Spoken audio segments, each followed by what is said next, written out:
বাংলাদেশে মনুষ্যবিহীন আকাশযান, ড্রোন উৎপাদন ও সংযোজন কারখানা স্থাপন এবং প্রযুক্তি হস্তান্তরের লক্ষ্যে China electronics technology group corporation CTC ইন্টারন্যাশনালের সঙ্গে চুক্তি সই করেছে বাংলাদেশ বিমান বাহিনী।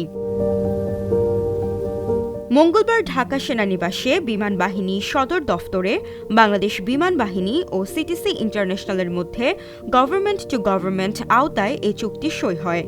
চুক্তি সই অনুষ্ঠানে প্রধান অতিথি হিসেবে উপস্থিত ছিলেন বিমান বাহিনী প্রধান air chief marshal Hasan Mahmud খান।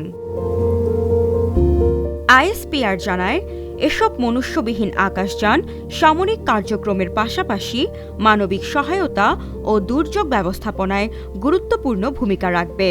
একই সঙ্গে বিশেষায়িত প্রশিক্ষণ, জ্ঞান বিনিময় এবং দক্ষ অ্যারোস্পেস কর্মশক্তি গড়ে তোলার মাধ্যমে জাতীয় প্রযুক্তিগত অগ্রগতিতেও উল্লেখযোগ্য অবদান রাখবে।